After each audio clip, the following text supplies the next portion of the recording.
শিক্ষাই জাতির মেরুদণ্ড, এটা এই কথাটা পড়েই কিন্তু আমরা বড় হয়েছি। সেই শিক্ষার মধ্যে এত ভেজাল, তাহলে আজকের শিশু যদি আগামী দিনের ভবিষ্যৎ হয় তার মধ্যে তো ভেজাল থাকবে।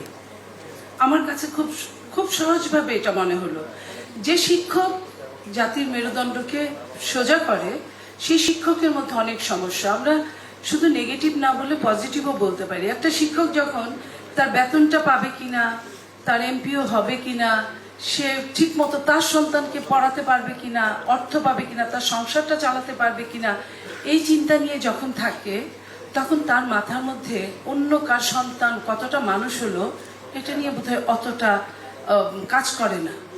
যে ওই সুকান্তের মতো যে পূর্ণিমা চাঁদ যেন ঝলসানো রুটি, সেই ঝলসানো রুটির মধ্যে দিয়ে আমরা অনেক কিছু চিন্তা করতে পারি না। পৃথিবীর সমস্ত দেশগুলোতে, উন্নত দেশ বলি অনুন্নত দেশ বলি, শিক্ষকের একটা আলাদা সম্মান আছে।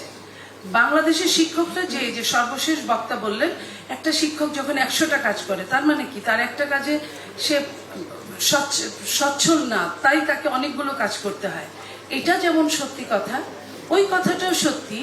আমি অনেক ইংলিশ মিডিয়ামের শিক্ষকদের দেখেছি যারা কোচিং করে মাসে 10-15 লাখ টাকা অনায়াসে ইনকাম করে। তারা 8টা-10টা যদি কোচিংয়ে যখন তারা গ্রুপ করে কোচিং করায়, প্রত্যেকটা কোচিংয়ে ও লেভেল বা এ লেভেলে 4,000 টাকা মিনিমাম নেয়। সেইখানে যদি 30 জন স্টুডেন্ট যদি প্রতিটা ব্যাচে পড়ে তাহলে কতটা হয়? সেই মানুষটা যদি সপ্তাহে 2 দিন করে, সে সপ্তাহে আপনার 10টা-20টা কিন্তু ব্যাচ পড়াতে পারে। এই 20টা ব্যাচ যদি 30টায় যদি 4,000 দিয়ে গুণন দেন, প্রায় 1,20,000 টাকা যদি হয়, তাহলে তার 20টা ব্যাচে কত টাকা হয়? 20টা ব্যাচ কিন্তু, কারণ সে সপ্তাহে 2 দিন পড়ায়, তো 2 দিন পড়ানোর তাহলে কত হয়? তা আমরা এই জায়গা থেকে এই যে অসামঞ্জস্য, অনেকক্ষণ শুনলাম আমাদের ইংলিশ মিডিয়াম নিয়ে একজন আপা বললেন, উনি যে কথাটা বললেন কারিকুলাম, এটাও সত্যি।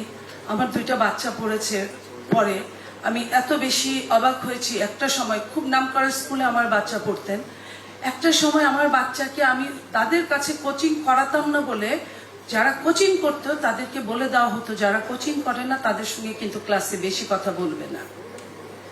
এই যে স্কুলটাতে ভর্তি করানোর জন্য আমাকে 3 বেলা 4 বেলা কোচিং করাতে হয়েছে ভর্তি পরীক্ষায় পাশ করানোর জন্য, সেই সন্তানটাকে যখন 6-7 ওঠার পরে মেয়েটা যখন আমার এসে বলে যে আমাকে এটা বলেছে, আমার এক ফ্রেন্ড আমাকে বলেছে, তার টিচার, আমার টিচার বলেছে যারা কোচিং করে না তাদের সাথে কথা বলবে না। তার মানে কোচিং না করলে ওই কথাগুলো যদি ফ্রেন্ডে ট্রান্সফার হয়ে যায়, কি প্রশ্ন আসবে, কেমন প্রশ্ন আসবে, এবং প্রশ্নগুলো একটু ব্যতিক্রম ঘোরানো প্রশ্ন আসতো, যেটা সাধারণ স্টুডেন্টরা, কোচিং না করা স্টুডেন্টরা বুঝতো না, যারা কোচিং করতো তারা বুঝতো।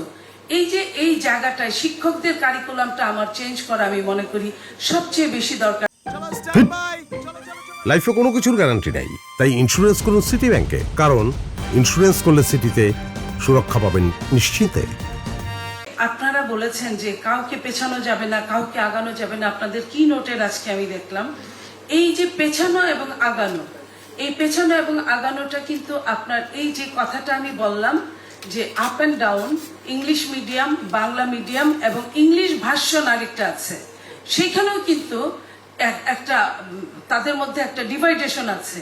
এই ডিভাইডেশন নিয়ে সন্তান মানুষ হলে সেই সন্তানদের মধ্যে থেকে আমরা বড় কিছু, যে আগামী দিনের আমাদের ভবিষ্যৎ, তাদের কাছ থেকে আমরা কি পাবো।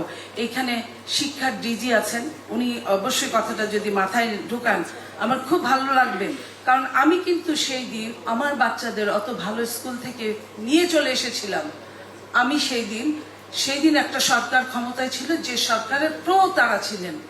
আমি বলেছিলাম যে কখনো যদি সরকারের চেঞ্জ হয় আমি এটা নিয়ে লড়বো, এই সন্তানদের জন্য আমি লড়বো।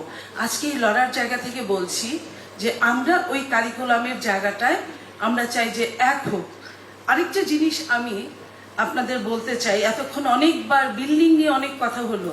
বাংলাদেশের আমরা এখন স্কুলগুলোতে যেদিকে তাকাই, স্কুল, কলেজ, বিশ্ববিদ্যালয়, বিল্ডিং এ ছড়াছড়ি। একটু পরিত্যক্ত হলে সেটা ভেঙেও ফেলে না, সেটা ফেলে রেখে আরেকটা বানানো হয়, কারণ বানালেই এখানে থুক বরাদ্দ, টাকা আছে। তো সেইখানে আপনার প্রয়াত সৈয়দ মাকসুদ সাহেব একদিন একটা সেমিনারে বলেছিলেন, আগে স্কুল ঘর কাঁচা ছিল, পড়ালেখাগুলো পাকা ছিল। এখন স্কুল ঘরগুলো পাকা হয়েছে, পড়ালেখাগুলো কাঁচা হয়েছে। তো এই যে পড়ালেখাগুলো যে কাঁচা হলো, আজকে শিক্ষকদেরকে কি কারিকুলামে শেখাতে হচ্ছে, কিভাবে ডিম ভাজতে হয়, কিভাবে আলু ভর্তা করতে হয়, কিভাবে আপনার খিচুড়ি রান্না করতে হয়। এটার নাম সৃজনশীল শিক্ষা।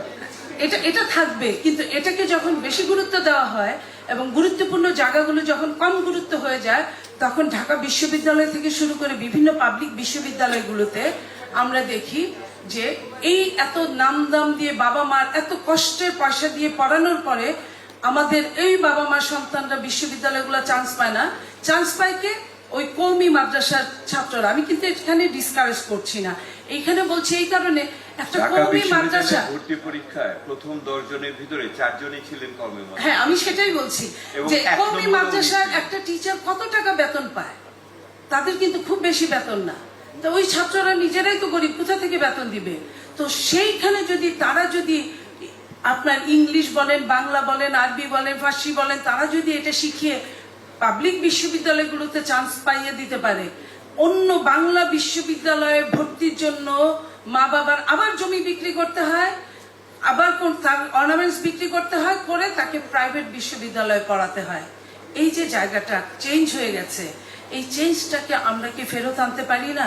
আমরা কিন্তু কওমির এগেনস্টে কথা বলছি না, কোনো মাদ্রাসার এগেনস্টে কথা বলছি না। আমরা বলতে চাচ্ছি পড়ার মানটা যেন এমন হয় যাতে মাদ্রাসায় শুধু আগে আগবাড়িয়ে আসে, অথচ আমাদের ছেলেমেয়েরা ফেল করে। এই জায়গাটায় আমরা দৃষ্টি দিতে পারি না।